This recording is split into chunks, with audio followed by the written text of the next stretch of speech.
Hello and welcome to episode 81 of Comics with Stevey D. And it'll be a fun show today. Let's start out with The Joker, the Man Who Stopped Laughing, number 1 from 2022.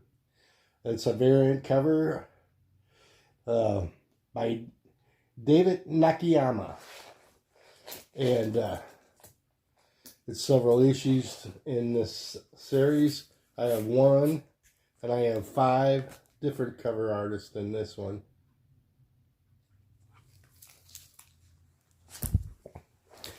Here's an interesting book. It's a square bound.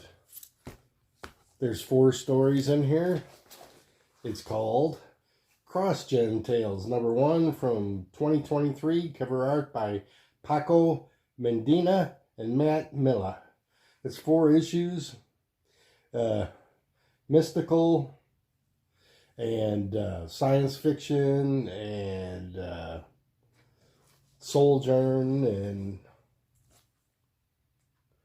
I haven't read them, and fairyland kind of. 4 stories in one. Here's one that's got my interest peaked because I've been reading some Battle World books, and this is Siege Battle World number 1 from 2015. Cover art by W. Scott Forbes. And like I said, I got some Battle World coming in the mail, and I'm going to do a whole nother show on that. Thunderbolts number 1. One shot from 2008. Cover art by Marko Djurdjevic. And that's kind of a neat cover. Here's an old-fashioned type comic book, which I like because I grew up looking at this kind. Marvel Superheroes Fall Special number 3 from 1990. Cover art by Kieran Dwyer. And I want to show you an interior shot on this one of Captain Marvel.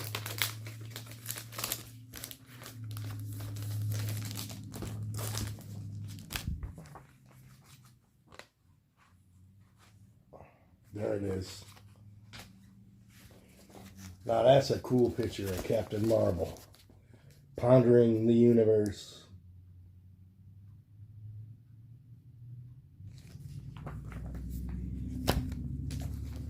The next one is an Iron Man. I picked an Iron Man and a Captain America cover just to show you. Fun covers.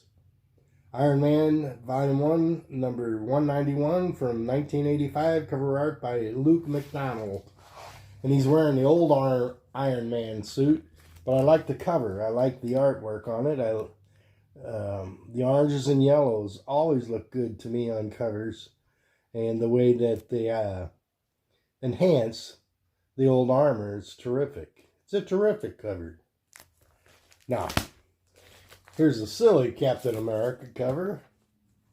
This is Captain America Volume 1, number 311 from 1985. Cover art by Paul Neary and Joseph Rubinstein. Steve, I like to call this the Play-Doh monster.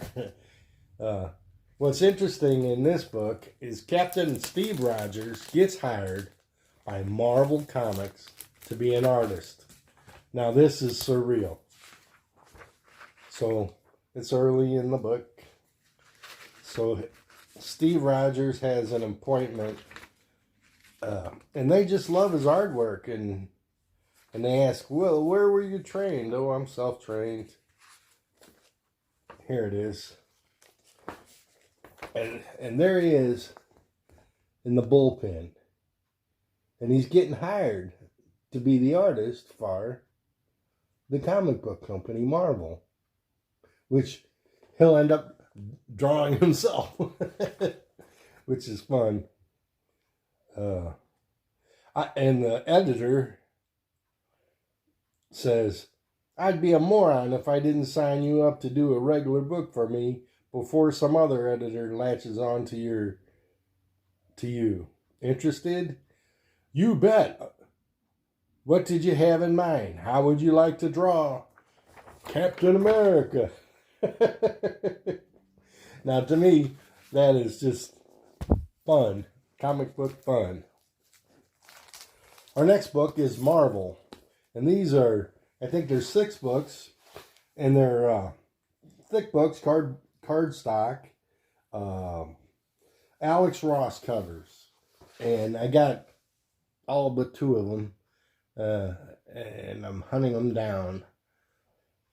Hopefully I can get them in the comic book shops in the wild. But if not, I'll get them through online somewhere. But I only need a couple of them. But the artwork is cool. Next we have U.S. War Machine. These are graphic comics. Number 1 from 2003. Cover art by Christian Moore and Chuck Austin. I think there's 20 or 21 of these. I used to have them all, but I don't anymore for some reason. But I kept a couple of them. There's like a War Machine team.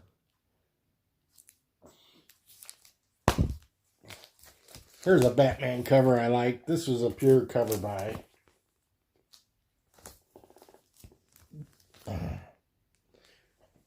This is Batman. Gotham Knights, number 31 from 2002, cover art by Dave Gibbons. And I like the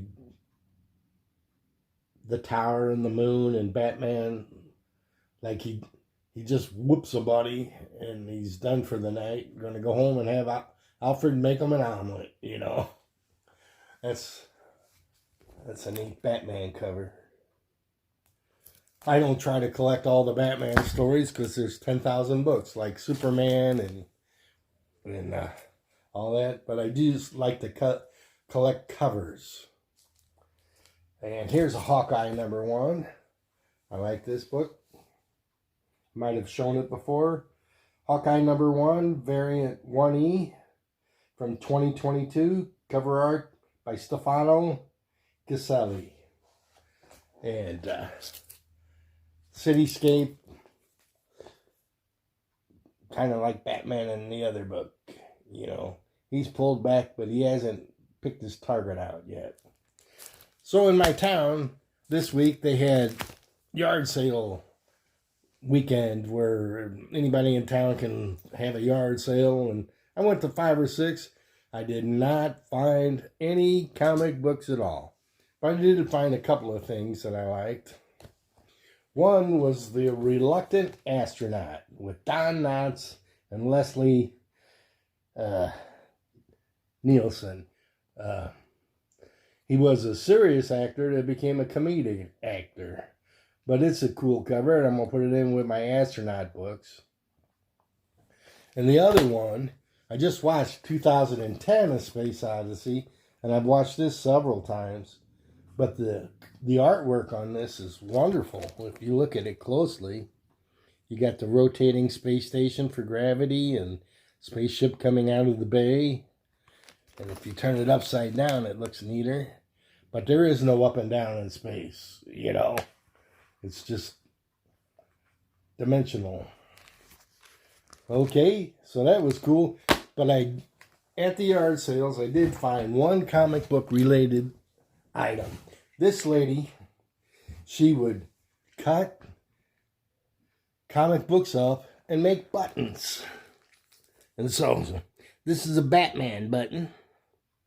I don't know who the character is with him, but Batman doesn't look too pleased, which I was happy, because I like expression in comic books. And this was supposed to be $3, and she gave it to me for $1 because I came back for it. Because at first, I bought this one, which is the best button. This is a Superman button. I got to get close so you can see it and appreciate it. It shows Superman's alter ego, Clark Kent, behind him. Now, I just watched Kill Bill for like the 5th time the other day. And David Carradine was explaining that Superman was pretending to be Clark Kent because Superman is really Superman. And the way he explained it was real cool. And then this button reminded me of that explanation in Kill Bill. So that is the Superman button, and that is the Batman pin, you know. So the lady makes pretty neat buttons. They had the Flash and other superheroes